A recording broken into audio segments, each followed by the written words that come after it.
प्रकृति ने दिखाया है प्रचंड प्रहार। नेपाल से लेकर भारत तक मच गया है हाहाकार। दोस्तों, प्रकृति ने एक बार फिर से हिमालय की वादियों से एक ऐसा तांडव रचा है, ऐसा तांडव मचाया है जिसने हर किसी को झकझोर करके रख दिया है। नेपाल और तिब्बत की सीमा पर अचानक आई एक ऐसा सैलाब, ऐसा प्रलय जिसने पलक झपकते ही हंसते खेलते बस्तियों को उजाड़ करके रख दिया है। मिनट में जलमग्न कर दिया है, बस्तियों को मलबे में ढेर कर दिया है। इस भयानक फ्लश फ्लड में अब तक 160 से ज्यादा आदमी मारे जा चुके हैं और 400 प्लस ऊपर अभी तक लापता है। उस लापता 400 में सबसे बड़ा दुख की बात यह है कि भारत के 140 से ज्यादा लोग गायब है। और भारत के लोग भाई वहां करने क्या गए थे?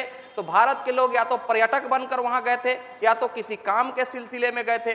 भारत सरकार और नेपाल सरकार इसके लिए रेस्क्यू करने के लिए जगह जगह हवाई जहाज, जगह जगह टीम भेज रही है, लेकिन इतने ज्यादा मलबे होने के कारण, जगह जगह पानी भरे जाने के कारण कोई भी आदमी जल्दी मिल नहीं पा रहा है और रेस्क्यू करने में बहुत ज्यादा परेशानी हो रही है। हाँ, आखिरकार 26 अगस्त को ऐसा क्या हुआ जो देखते देखते मिनट में ही चारों तरफ चीख पुकार मच गई?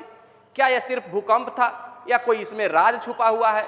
आप लोगों को इस वीडियो में सब जानने को मिलेगा। जी हां दोस्तों, मैं हूं दिनेश राज और आप देखना शुरू कर चुके हैं इको फास्ट 2.0। तारीख थी 26 अगस्त, सुबह 9 बजे का समय था। लोग अपनी रोजमर्रा की जिंदगी में कामों में लगे हुए थे। किसी को कुछ पता नहीं था कि भाई आने वाले 1 मिनट में सारी जिंदगी बदल जाएगी।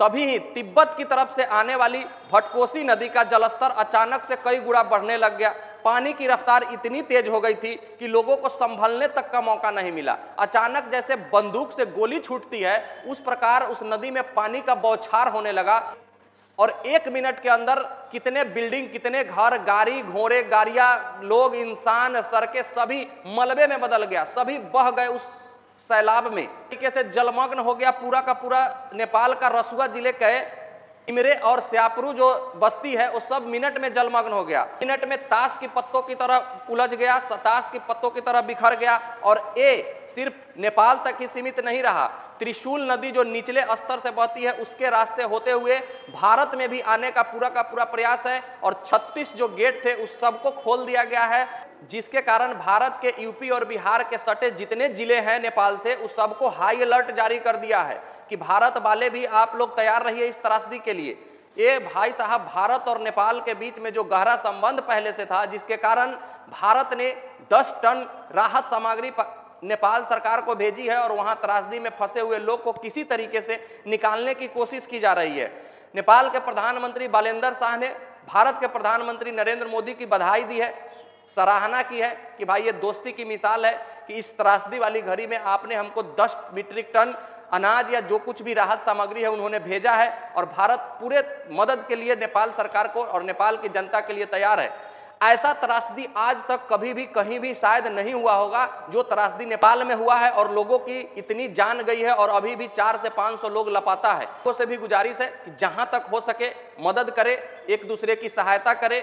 हम उन सभी परिवारों की श्रद्धांजलि के लिए ऊपर वाले से कामना करते हैं कि उनके परिवारों के इन सहन शक्ति में, इस दुख भरी घड़ी में सहने की शक्ति दे और आगे बढ़ने की शक्ति दे। ले उठता है कि आखिरकार कि नहीं कहीं तेज बारिश हुई है, ना कहीं भूकंप आया है, तो फिर आखिरकार बिना किसी चेतावनी के, बिना किसी सूचना के नेपाल में यह तिब्बत बॉर्डर से पानी अचानक इतना बढ़ा कैसे, क्यों बढ़ा?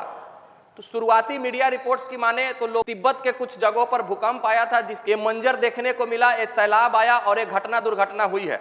लेकिन अमेरिकन जियोलॉजिकल, जो कि दुनिया के सबसे बेहतरीन जियोलॉजिकल है, जिसको USGS आप कह सकते हैं, उनकी रिपोर्ट के अनुसार उन्होंने जब जांच किया तो पता चला कि ये कोई भूकंप नहीं था, कोई बारिश नहीं था। एक ग्लेशियर जो था तिब्बत के पहाड़ों पर, वो ग्लेशियर टूटा है और एक ऐसा ग्लेशियर टूटा है, मतलब बादल ऐसा फटा है जिसके कारण उस नदी में जाकर वो गिरा है। और उस नदी का इतना बड़ा था कि उस धरती को 5.5 तीव्रता गति वाले कामयाब हो पाई, जिसके कारण पानी का पूरा सैलाब आ गया और इतनी तेज पानी आया और नेपाल को पूरे के पूरे बहा करके ले गया।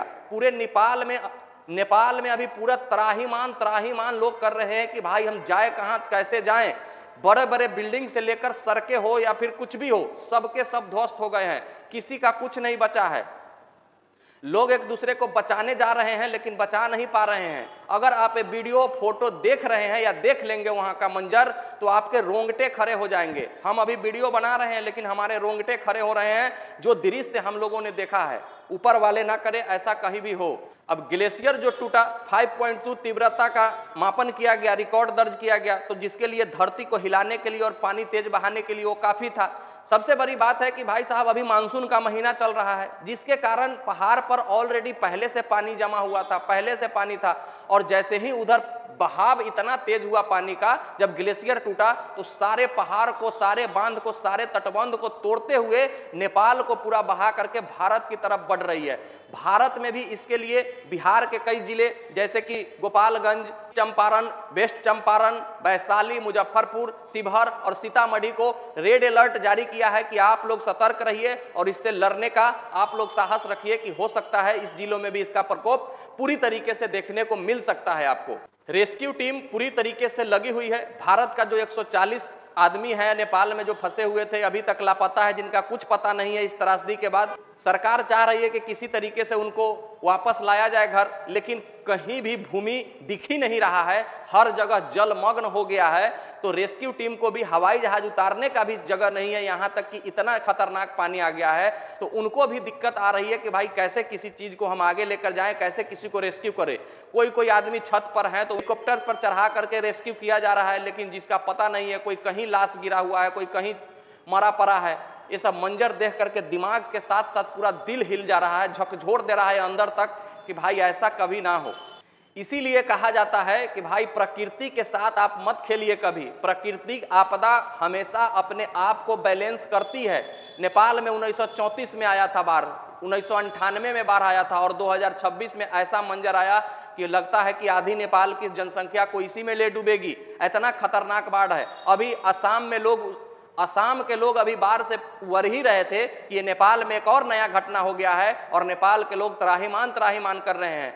नेपाल के जो प्रधानमंत्री है भाई साहब वालेंदर शाह, इनका बहुत ज्यादा बोली निकल रहा था जब ये नए नए प्रधानमंत्री बने थे कि हमको बिहार के सीमा में, यहाँ तक मेरा सीमा है, मेरे यहाँ तक नेपाल है, कहां तक है, क्या करोगे सीमा लेकर के? जान बचेगा तब ना सीमा लेकर कुछ करोगे और जगह लेकर करोगे। पहले जान बचाओ भाई। नेपाल सरकार, भारत मदद कर रहा है, भारत तो हर का मदद करता है। सबसे बड़ा जो इसमें मिथ्य छिपा हुआ है, जो दिक्कत है कि आखिरकार इस त्रासदी का रीजन क्या है, क्यों त्रासदी आया, क्या कारण है।